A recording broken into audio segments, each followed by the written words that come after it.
I would really love the idea to be true. Space travel without any propellant. No pollution, no nothing. Just me and a couple of buddies chilling on our way to the stars. Hi, my name's Alex. I've argued enough for a lifetime. Put your headphones on, sit back, relax, and enjoy your commute or whatever else you're really doing right now. Good night to those of you who use my content to fall asleep. In addition, please share and like or give a thumbs up or do whatever one does on the platform you use to consume content like this. Doing so will help me a lot. Thanks.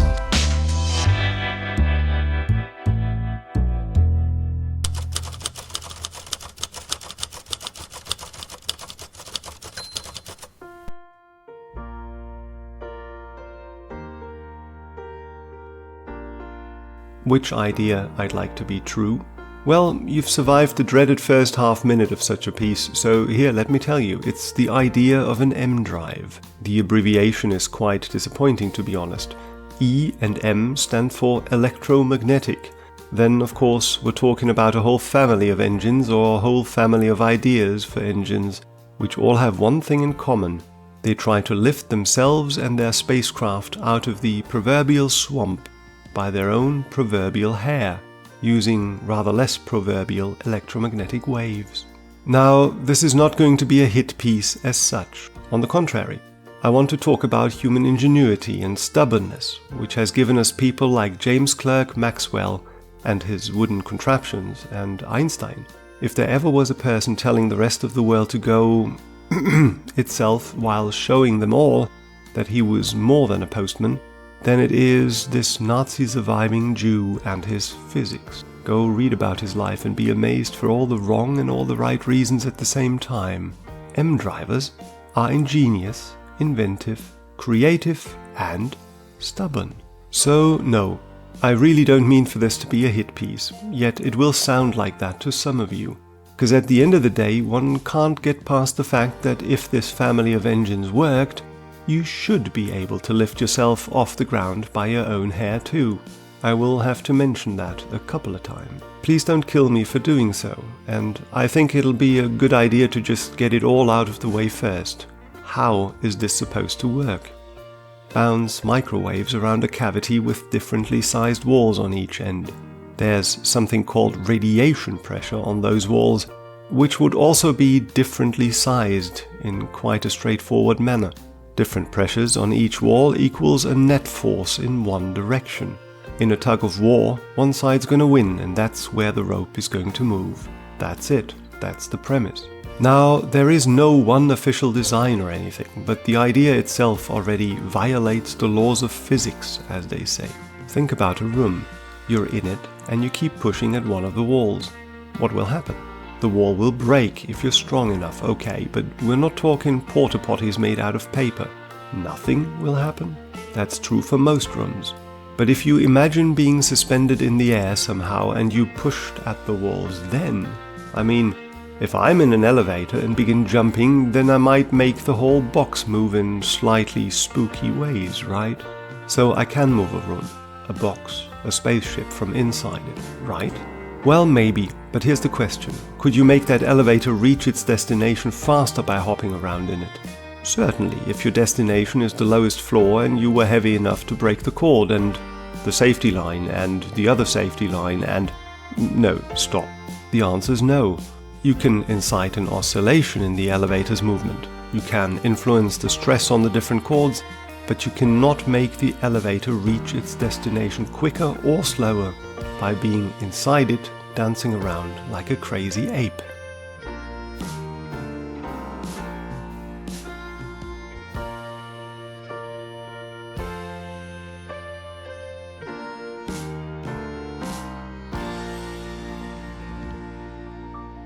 It's all got to do with physical systems and what they are, or aren't, as well as something called conservation of momentum. Now, at its most rudimentary, a physical system is a collection of physical objects, or, as Wikipedia puts it, a portion of the physical universe chosen for analysis. Such a system then exists within an environment, the rest of the universe, you know. For example, you sitting in a swamp could be a physical system. You can't lift yourself out of the swamp by your own hair because that would imply an action within the system, you drawing on your hair, inciting an interaction of the system with the environment, you plopping out of the mud, that is, you moving with respect to the swamp after you haven't before. You've changed your motion, which implies some sort of force between you and the swamp. See, but there is no such force since you tugged at yourself. M-drive setups are a tad more complex than that. Are you surprised that people get ideas?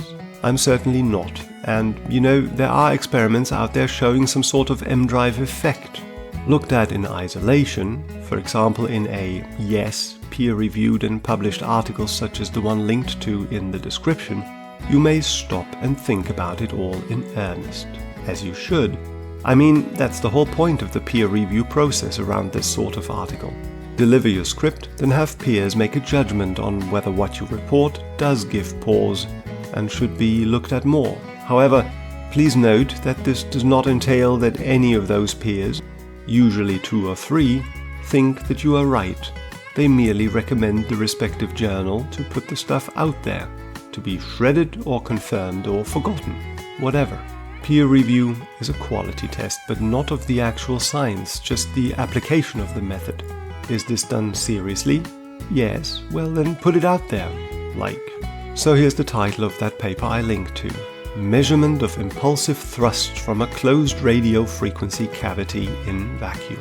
Its abstract reads as a vacuum test campaign evaluating the impulsive thrust performance of a tapered radio frequency test article excited in the transverse magnitude 212 mode at 1937 MHz has been completed.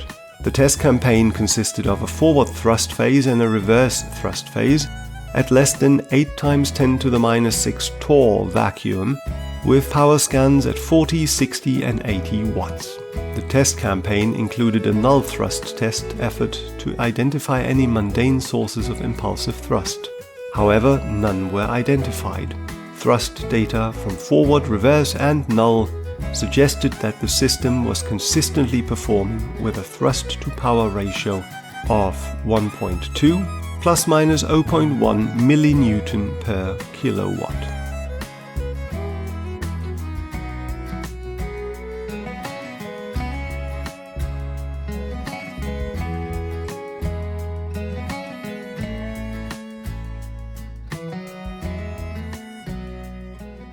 You know what? I really have no idea where to take this from here. I mean, I have talked at length about what a scientific paper really means, what it signifies and all that in other pieces, so that's fine. It's just stuff that enough engineers think has the potential to be sticky, so they throw it at the wall to see whether it really does stick. And no, this one doesn't. The results have been explained by engine heating afterwards, so there's that.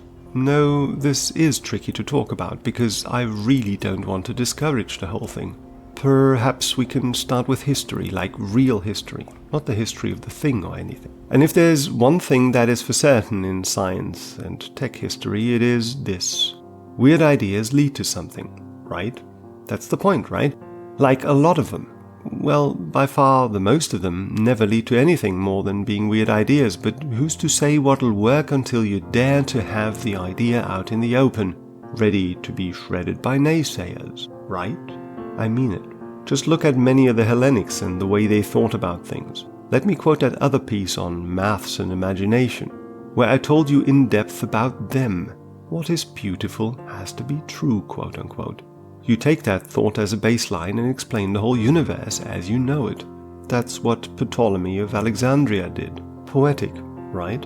And apart from his conclusion that Earth is round, Ptolemy's ideas haven't survived either, so there's that, but once in a while those weird ideas simply take over, because they describe reality to a point where we can do something with them, like change society, for example. That's quantum physics. Quantum physics did that.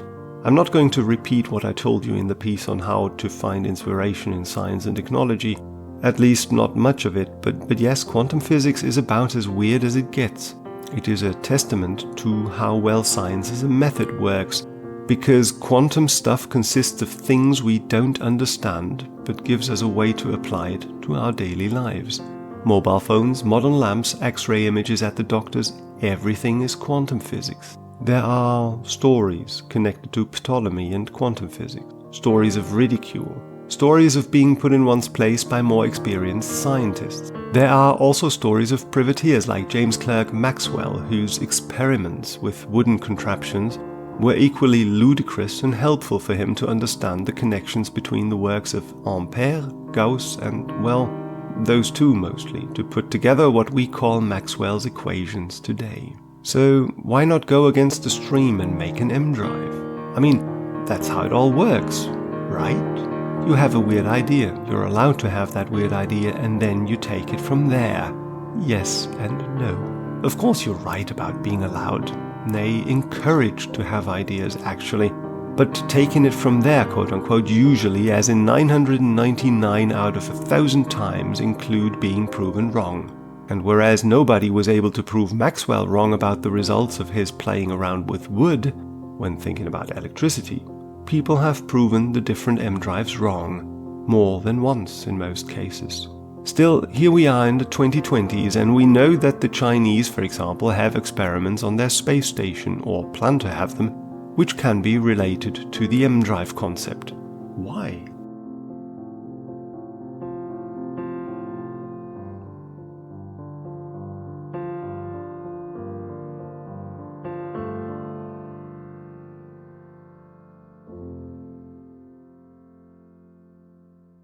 Like it's easy to dismiss those privateers who've had the idea of an M drive as sort of flat earth-like creatures. But the Chinese government? What gives? It's an enticing idea, that's what gives. Imagine a motor which does not use any fuel. Have you noticed that? I mean, yeah, you have to produce those microwaves somehow, but that little box in your kitchen isn't hooked up to a diesel engine now, is it? Think about it. If you were to not have to need fuel, as it were, then your spacecraft would become substantially lighter and thus cheaper and less demanding in resources of all sorts. In addition to that, an M drive is thought to have the potential to reach higher speeds than any conventional rocket ever could. The example given everywhere is that we could arrive at the outer reaches of the solar system in a matter of months. Conservation of momentum, quote-unquote, can quickly become a collection of random words under these circumstances. Yet there has to be more to it, right?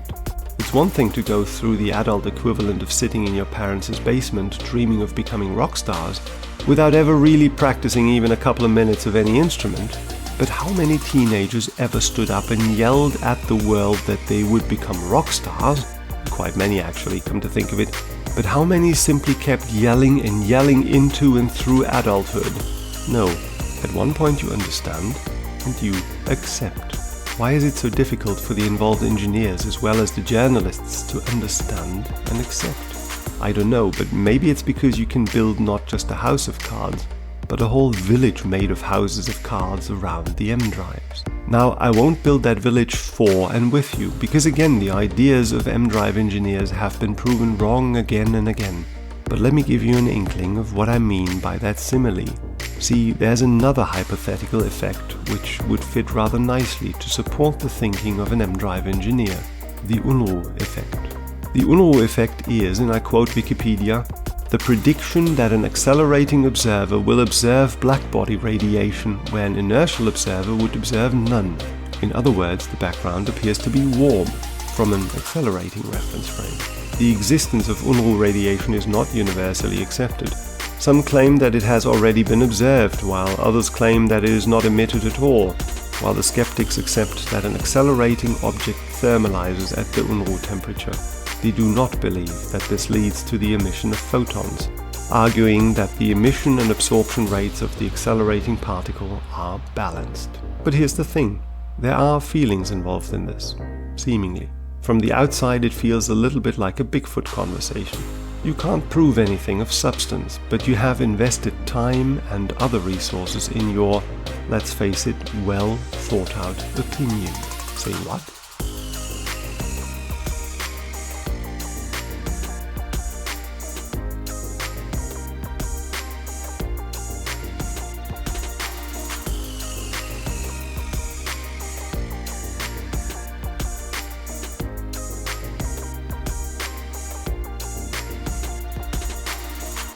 You don't think something can be well thought out if it's going against the laws of physics? Maybe, but tell that to the fathers of quantum physics, amongst others. That right there I don't have a problem with at all. People think and take time to think, invest money to find out, and doubt as well as they know how. There's nothing wrong with that fundamentally. It's even important, fundamentally. It's just that when you keep doing it, and you just run against the same wall over and over again, you get ridiculed for it. And also that with good reason. You have been proven wrong after all. You should know to give up. Yet you can't. You just can't. What should you do? You shout, like a helpless kid. Bigfoot does exist, I tells you. How do we deal with this? We live in a time where string stuff people call what they do a theory and science to get funding. And the Chinese government claims, by the way, to probably be able to break the laws of physics. And yes, we live in a time where the same psychology applies to flat earthers, anti-vaxxers and Holocaust deniers. In different ways, of course, but still, how do we deal with this?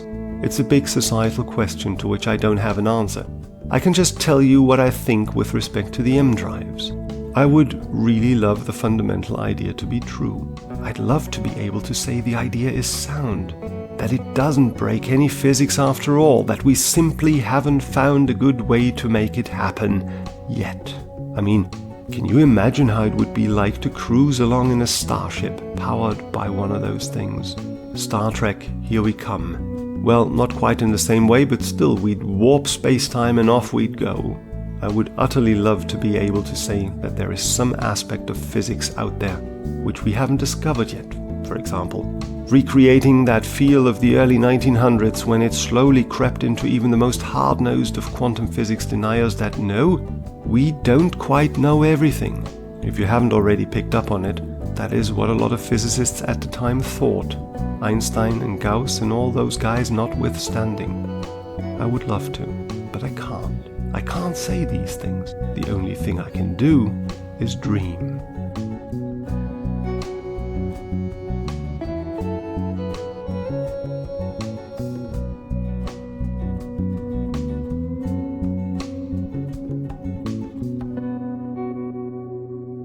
Thanks for staying with me to the end. Join me on socials and YouTube, or check out kindnessthrough knowledge.com to find other ways to connect and work together. See you next time.